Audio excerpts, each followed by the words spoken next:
an tahar Tomaso Hanlon a four boss sa Pakistan blian Gavila sa day. On behalf of Tarbert Historical and Heritage Society, I would like first of all to thank everybody for coming here today and for waiting on for this very important occasion to honour a very important Tarbert man. I would like to thank Tom O'Donnell for the wall space to honour Father Tommy, and this plaque, it is appropriate that it is at the entrance to Shannon Park here that the plaque is being unveiled, because it was here that Father Tommy played his last game for Tarbert before he left for his work in the Philippines in 1970. He starred in that game against Legion Killarney. He was the star of the game. He scored 2 goals and 2 points against Legion that enabled Tarbert to win the game.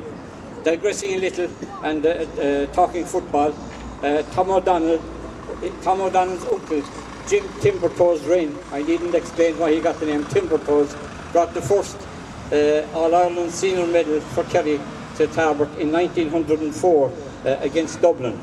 His nephew Tom O'Donnell got the second in 1970 against Meath, and the third All-Ireland senior medal was brought to Tarbert in 2014 by Shane Enright, a cousin of Father Tommy's. So there's a long football tradition here today. Further down, we have a plaque just down at the end there, as I say, beyond the doorway there, to Bridget Bridey Wren, Tom's aunt, who, like Father Tommy, did Trojan work in Pakistan. She was the first woman from the province of Baluchistan to be elected to the National Parliament of women. And she was just in across the fields, if you like, from Father Tommy being born in Ballinor Town. Now, that plaque was unveiled by the Ambassador of Pakistan in 2014. On the occasion of the celebration of the 175th anniversary of St. Mary's Church, Tarbert, Father Tommy, along with his brother Father Jimmy, planted a silver birch tree in the church grounds in Tarbert. And that was in July 2008, and Mary Lavery Carrig, our local poet, penned a very nice tribute to Father Tommy.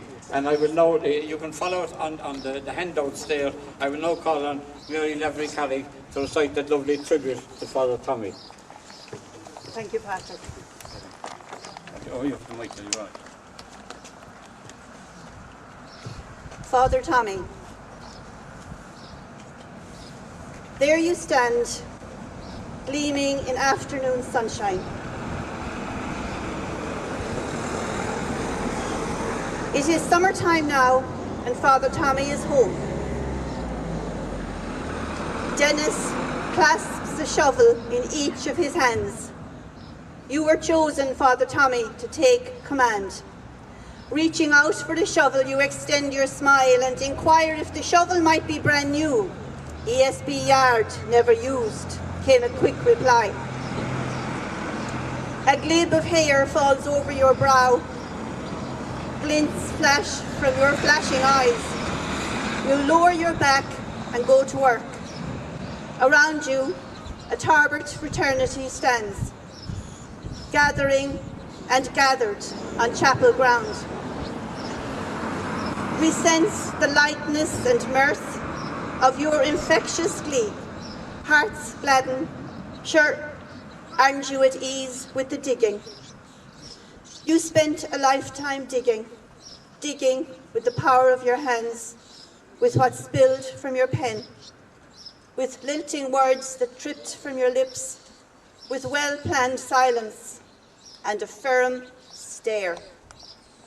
You were often seen too, digging out the ball on the defensive wing for Tarbert's red and black and for the green and gold of Kerry.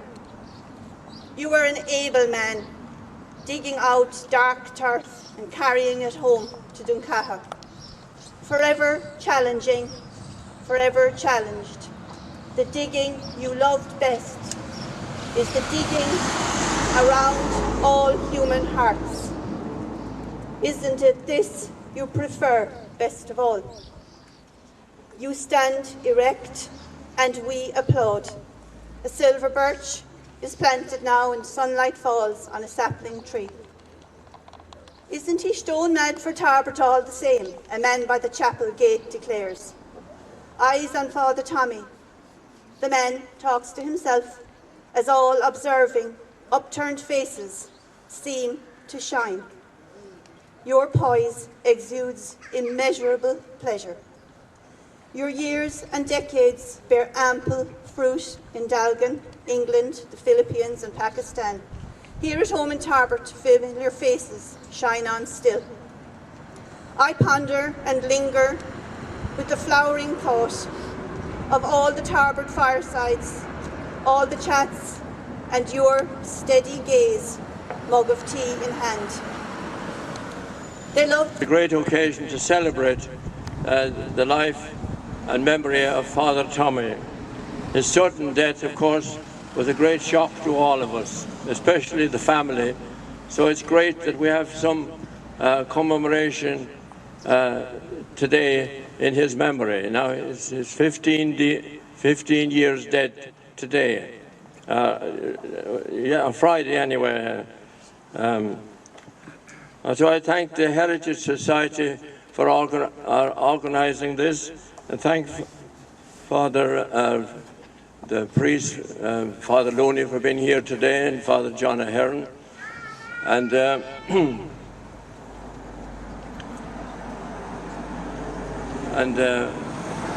Father Patrick, is it? I'm not a priest yet, Father. Not a priest yet, no, but almost, he's getting there. So anyway, thanks Patrick for his talk and that. And finally, I would like to, I don't think the Tarbert community have ever been thanked by the Hanlon family for all the funds you raised for Tommy over the years for his mission in Pakistan, not forgetting the Tarbert Association in London, and possibly I better mention New York as well. And I'd also add our thanks to the O'Donnell family for allowing this plaque to be placed on the wall. Just finally then, Tommy was to be always a kind of a life spark. My grandfather used to call him Tomeen. Tomeen. Not many of you remember my grandfather. And I was looking through his prayer book and I found this prayer.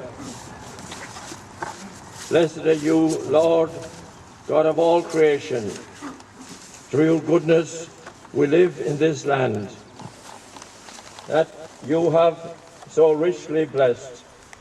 Help us always to remember that our blessings come from you, and remind us to share them with others, especially those who come to us today from other lands.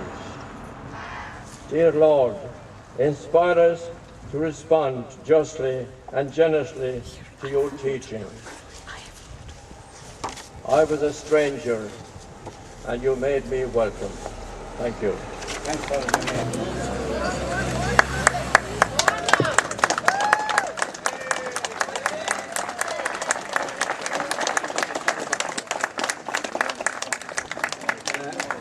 For the benefit of those who can't see, to win an All-Ireland minor football title in 1963, he served as a Columban missionary priest for 40 years, from 1970 until 2010, in the Philippines and Pakistan.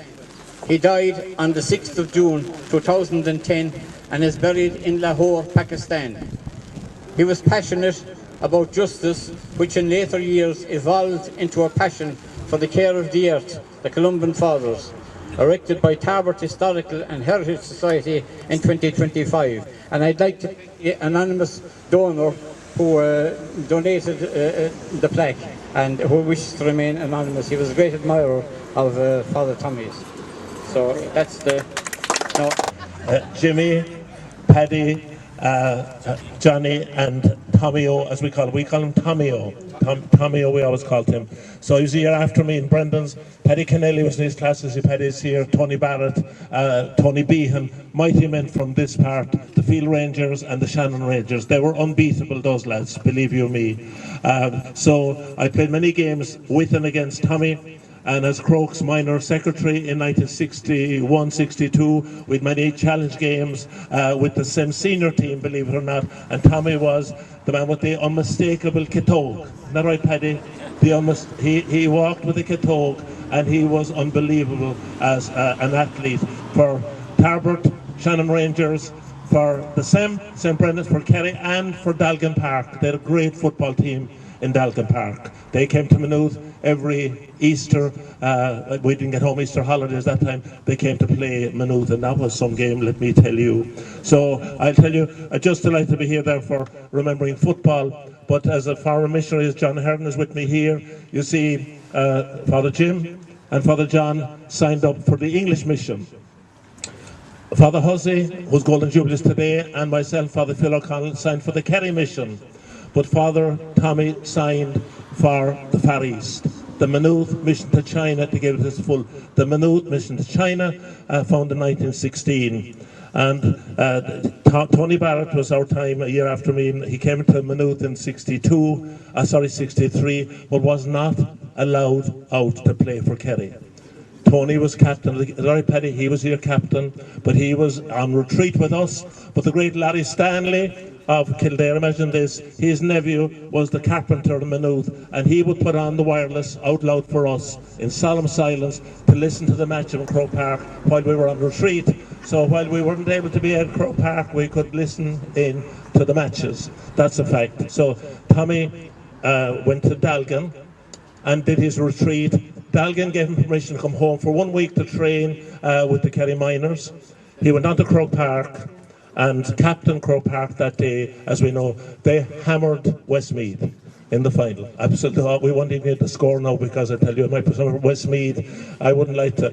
But in any case, they beat all in Leinster, in Munster first, replay with Cork, hammered Mayo, and then they went on to destroy Westmeath in the final. And I should tell you this because I know this from Weeshy Fogarty, Lord of Mercy and Weeshy. They're up there now talking football. You said he'd start against the Legion. Right. Weeshy had problems with that, you know. He was a Legion man, Weeshy. But in any case, he did a marvellous raid in with Tommy, and we've discovered this, that Tommy, going onto the field in Croke Park, was told by Ty Crowley, Benach Dalish, you're the captain today. That's the first he heard of it. That's it. He told this to Weeshy, it's on Terrace, you'll get it in Terrace Talk. And so he missed the gold medal in 63 for the Hogan Cup final. He won the gold medal for Kerry as captain in the minor final of 1963. But Mick Dunn, Eileen Dunn's father of the Irish press, did not give him a gold medal for his acceptance speech, because the day afterwards, the Irish press, Mick Dunn, did not give a gold medal to Tommy O'Hanlon for his acceptance speech on the steps of Croke Park. That's quoted by Tommy himself, a very humble, honest man. He got no gold medal. But he got permission, in fairness to the men in Dalgan. Tony Barra was locked in with us, but he got permission to go to the match after weeks training, to go to Barry's Hotel for the grub after the game, and straight after, the cup was going from Kingsbridge to Kennelly and Tralee, but Tommy was in the back of a motorbike without, I say, helmet, going back to Dalgan Park that evening. The cup was going south, and he was going 1 hour from Dublin to Navan. The Colombians have an amazing tradition in mission-wise. Tommy went to the Philippines, Mindanao, a very difficult mission. He went to a much more difficult, tougher one in Pakistan, and of course did marvellous. They called him there Tanveer. Tanveer means for them, they give nicknames. I think Bridget Rinn got another name. She was called the Columbus said Inner Life, or the Enlightened One. Tommy was Tanveer, the Enlightened One. And they said, based on the fact that it is linked with gardening and farming, who plants the seeds and look after the seeds. And Tommy Conroy had a great friend of his and of mine. He told me this the other day, that Tommy's dad, Benach Dalish, gave Tommy a great graw for the land, a great graw for the animals. Each field had a name.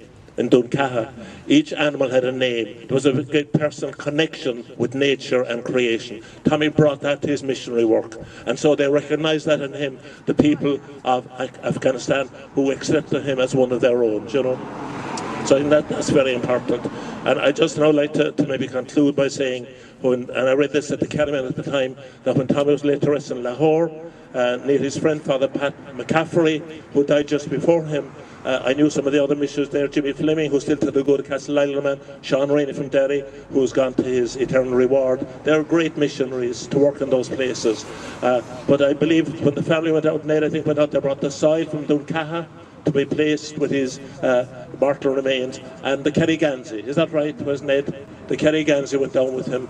And now I want Father John Ahern, who played football with and against Tommy O'Toole, to read the team listing for Croke Park the last Sunday, September 1963. Father John Ahern.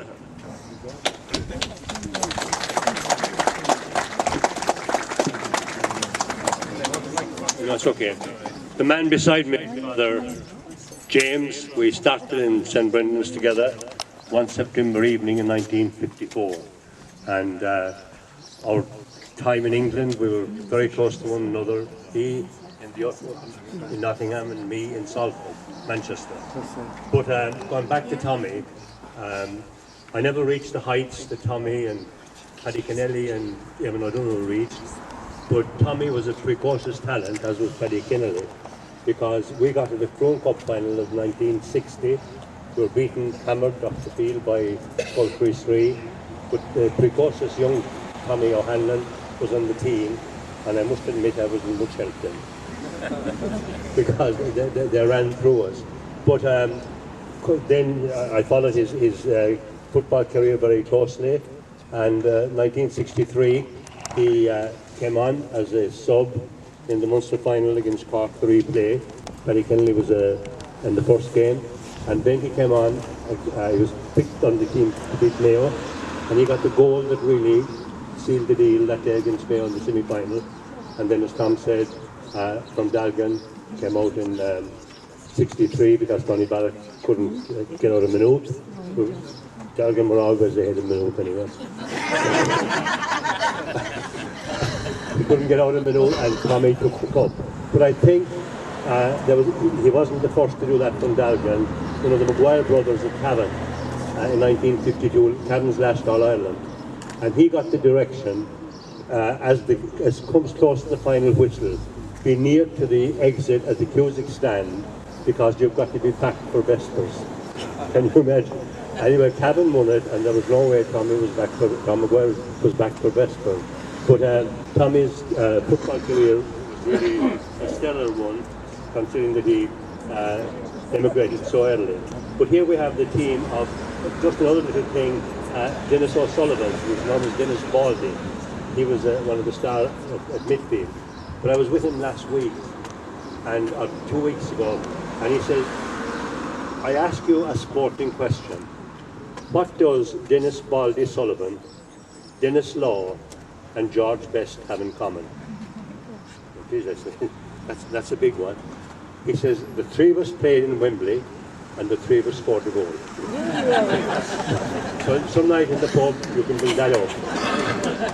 The team of that day of the winning was involved in Hanlon here, say Seamus Fitzgerald, Tony Behan, Dorry McCarthy, Johnny Burrows, Tom O'Shea, that'll be Paddy's brother, Brody Burrows, and Con Reardon from our own neck of the woods in Currans, Dennis O'Sullivan and George Curran, Tommy O'Hanlon captain, Arthur Spring, John Saunders from Rathmore, Tom Kelleher, Henry McKinney, C. Donnelly. And then you had Im O'Sullivan and S. O'Shea came on, and you had Paddy Kennelly, of course, and Tony Barrett. I think Eamon Donoghue was also in that great group from North Kerry. So, as we say in Peru, Viva Kerry, up Kerry, and Viva Carter.